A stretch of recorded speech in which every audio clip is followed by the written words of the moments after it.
నమస్తే. ప్రస్తుతం మనం సోమాజిగూడ ప్రెస్ క్లబ్లో మందకృష్ణ మాదిగ గారు ఏదైతే వర్గీకరణకు సంబంధించి 1,00,000 డప్పుల వేల గంతుకల కార్యక్రమం ఏదైతే ఫిబ్రవరి 7వ తారీఖున జరగాల్సి ఉండగా దాన్ని తాత్కాలికంగా పోస్ట్పోన్ చేస్తామని చెప్పి ఆల్రెడీ ప్రకటించిన విషయం మనందరికీ తెలిసిందే.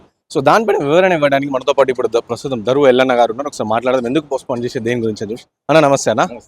చెప్పండి అన్న, 1,00,000 డప్పులు వేల గొంతుకలు అనే కార్యక్రమం యావత్ తెలంగాణ రాష్ట్ర మాదిగలందరూ కూడా వేరే వేరే రాష్ట్ర వాళ్ళు కూడా చాలా అభిమానించిన ప్రోగ్రామ్. దాన్ని పోస్ట్పోన్ చేసిన పరిస్థితి ఎందుకు చేయాల్సి వచ్చిందన్న అండ్ తాత్కాలికంగా అని చెప్పి చెప్తాను. నెక్స్ట్ ఎప్పుడు ఉండబోతుంది అంటే ఒక పక్కన వర్గీకరణకు సంబంధించిన అంశము నెరవేరు ప్రక్రియ ప్రారంభమైనప్పుడు మేము అటనే పోరాటం చేస్తామనడం కూడా కరెక్ట్ కాదు. సో ఘర్షణ వాతావరణాన్ని కోరుకోవట్లేదు కదా మాదిగ జాతి. ఈ ప్రభుత్వము మాదిగ జాతి పక్షాన నిలబడ్డది. ఆ నిలబడుతున్న క్రమంలో ఇలా వర్గీకరణ అంశాన్ని అసెంబ్లీలో తీర్మానం చేయడం కానీ, కేబినెట్ ఆమోదం కానీ, ఇవన్నీ అంశాల ప్రక్రియ జరుగుతున్న టైంలో మనము 1,00,000 డప్పుల కార్యక్రమాన్ని ఇప్పుడు చేయాల్సిన అవసరం లేదని చెప్పేసి గౌరవనీయులు మందకృష్ణ మాదిగ గారు దాన్ని వాయిదా వేయడం జరిగింది. వాయిదా మాత్రమే, కానీ ఆకాంక్షల ప్రకటన కోసము లక్షలాది డప్పులు పట్టుకొని చాలామంది అసలు ఎక్కడ గ్రామీణ స్థాయి నుంచి కూడా మేము వెహికల్స్ మాట్లాడుకున్నాము, డప్పులు సిద్ధం చేసుకున్నామని చెప్పేసి ఫోన్లు చేశారు. వాయిదా వేస్తున్నాం అనగానే మళ్ళీ ఎప్పుడు ఉంటుందని చెప్పేసి అడుగుతా ఉన్నారు. దీంట్లో ప్రధానంగా ఎప్పుడు ఉంటుంది అన్న వాళ్ళకు కూడా నేను ఒక సూచన చేస్తా ఉన్నా. త్వరలోనే ఉంటుంది. త్వరలోనే ఎట్టుంటుంది మన ఆకాంక్షల ప్రకటన. ఇది వాస్తవంగా జనాభా దామాషా ప్రకారం వర్గీకరణ జరగాలని చెప్పేసి 30 సంవత్సరాలుగా జరుగుతున్న పోరాటం. ఇది కేవలం 9% వరకే ఇవ్వడం అనేది కూడా జనాభా దామాషా ప్రకారం లెక్క పెట్టినట్టయితే అది ఒక 2% తక్కువ అవుతా ఉన్నది. కాబట్టి జనాభా దామాషా ప్రకారం వర్గీకరణ జరగాలని చెప్పేసిన అంశము గౌరవనీయులు ముఖ్యమంత్రి వారికి కూడా తెలుసు.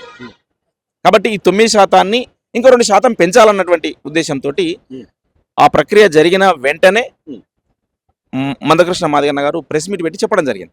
సో ఆ లెక్కలలో జరిగిన తప్పిదాలు ఏవైతే ఉన్నాయో వాటిని సవరించమని చెప్పేసి మాదిగ జాతి గుండెల్లో పెట్టుకునే చిరస్థాయి ముద్రను రేవంత్ రెడ్డి గారు గౌరవనీయులు ముఖ్యమంత్రి గారు వేసుకోవాలని చెప్పేసి కోరుతా ఉన్నాం. సో ఈ వర్గీకరణకు సంబంధించి దాని తర్వాత కూడా 9% రిజర్వేషన్ మాదిగకు సంబంధించి మాదిగ ఉపకులాలకు సంబంధించి అందరినీ కలిపి కూడా చేశారు. సో ఇటు మాల సామాజిక వర్గంకి 5-6% నిలిపేసిన పరిస్థితి. సో వాళ్ళేమో మాదిగా ఇప్పుడు మాకు అన్యాయం జరిగిందని వాళ్ళు రోడ్డు మీద వస్తున్న పరిస్థితి, చాలా సందర్భాలు నిరసన వ్యక్తం చేస్తున్నారు. సో ఏం చెప్తారన్నది? అంటే వారికి ఏం అన్యాయం లేదు. అసలు వారి ఉద్దేశం అంతా కూడా వర్గీకరణ చేయొద్దనే కదా చేసిరు. కాబట్టి వాళ్ళు తప్పు పడుతున్నారు అంతే. మాకు తక్కువ వచ్చింది, మాకు ఎక్కువ వచ్చిందని కాదు వాళ్ళ లొల్లి అంతా కూడా.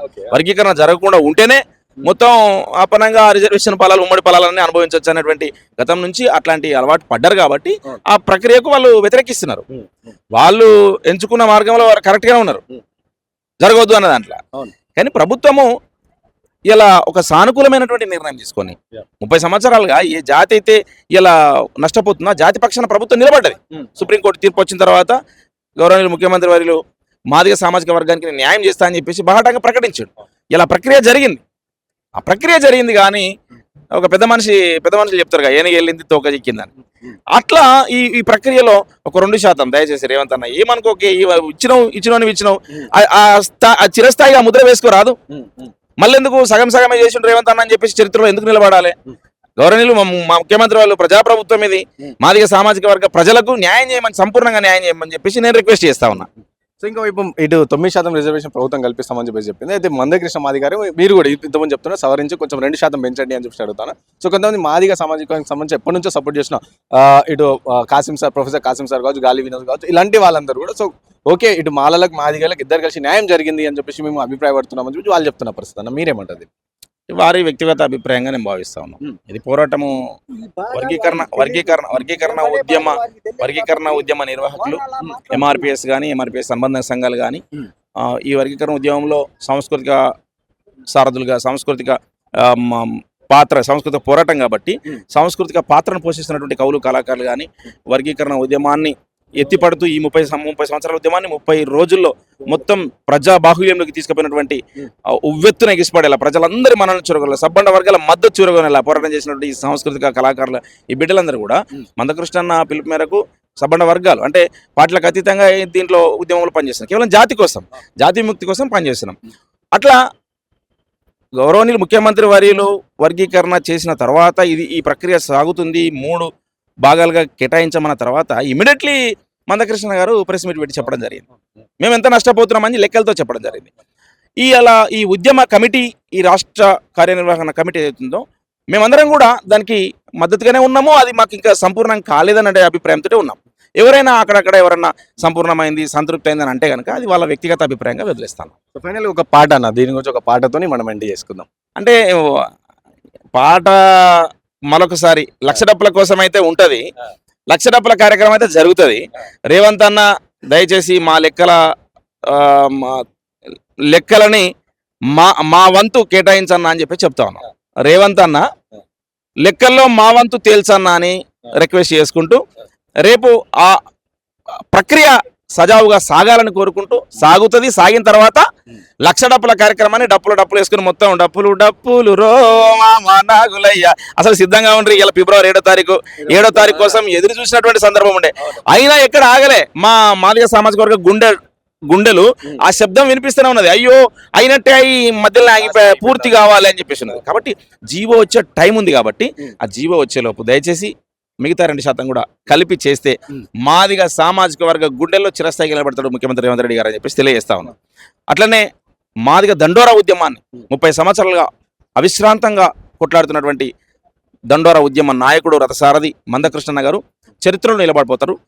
ఆయన సారథ్యంలో మిగతా ఏవైతే అవకతవకలు జరిగినాయో ఆ 2% కోసం కూడా సంపూర్ణంగా రిజర్వేషన్ ఫలాలు దక్కే వరకు పోరాడతామని చెప్పి తెలియజేస్తా ఉన్నాం. అంటే ఇప్పుడు మీరు అన్న ఇప్పుడే మీరు అంటున్నప్పుడు డౌట్ వచ్చింది. సో మీరు 2% పెంచి ఇవ్వండి అని చెప్పి మీరు రిక్వెస్ట్ చేస్తున్నారు. సో ఇదే విధంగా సో మాల సామాజిక వర్గం కూడా సో వాళ్ళకి కూడా 2% పెంచి మాకు కూడా పెంచండి, ఎందుకు పెంచారు అని చెప్పి వాళ్ళు కూడా అడిగే ఆప్షన్ ఉంటుంది కదా. సో అలాంటి పరిస్థితులు ఏమి? ఇప్పుడు నేను ఏమంటున్నా అంటే నువ్వు అడుగుడు నేను అడుగుడు కాదు, ఎవరి జనాభా ఎంత ఉందో వాళ్ళకి అంత ఇవ్వమంటున్నాం. నాకు ఎక్కువ ఇవ్వమని చెప్పేసి అంటలే, నీకు తక్కువే అని చెప్పేసి నేను అనట్లే. మీ జనాభా దామాష ఎంత ఉందో మీకంతా, మీరెంతో మీకంతా, మేమెంతో మాకంతా. అదేనే రేవంత్ అన్న. దయచేసి ఆ ప్రక్రియ సాధ్యమంత తొందరగా నెరవేర్చాలని చెప్పి తెలియజేస్తాను.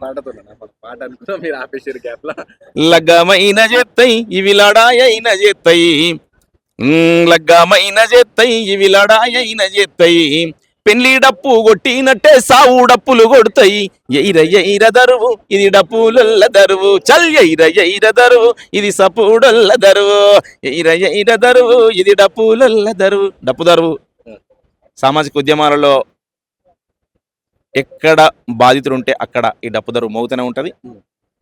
ఉద్యమకారుడిగా ఆకాంక్షల సాధన వైపు నిలబడతామని చెప్పి తెలియజేస్తాం. Thank you sir.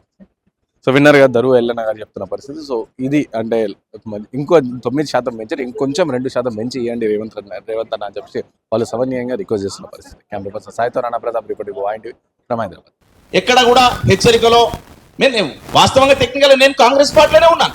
ఇక్కడ ఉండబడే వాళ్ళందరూ కూడా వివిధ పార్టీలో ఉన్నవాళ్ళు, బీజేపీలో ఉన్న వాళ్ళు ఉన్నారు, మాదిగ సామాజిక వర్గం సంబంధించిన వాళ్ళు, కాంగ్రెస్ లో ఉన్నవాళ్ళు, బీఆర్ఎస్ లో ఉన్నవాళ్ళు, కమ్యూనిస్ట్ పార్టీలో ఉన్నవాళ్ళు. ఈ మహాసంగ్రామంలో లక్ష డప్పుల కార్యక్రమంలో రాష్ట్ర కోఆర్డినేటర్లు కొనసాగుతా ఉన్నారు. ఇది ఏ పార్టీకి సంబంధించి అనుబంధంగా నడిచినటువంటి కార్యక్రమం కాదు.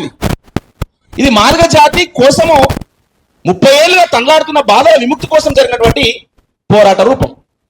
ఇది ఆకాంక్షల ప్రకటన రూపం. దీన్ని ప్రభుత్వం కూడా సానుకూలంగానే తీసుకుంది అని చెప్పేసి నేను అనుకుంటా ఉన్నా. సరే, పర్మిషన్ విషయంలో మేము ఎట్లాగో ప్రకటించబోతున్నాం కదా, ఈ కార్యక్రమం ఎందుకని చెప్పేసి వారు దృష్టిలో పెట్టుకున్నారో ఏమో నాకు తెలియదు. కానీ పర్మిషన్ ఆ కార్యక్రమానికి ఇవ్వలేదు. ఆ క్రమంలోనే లక్ష డప్పుల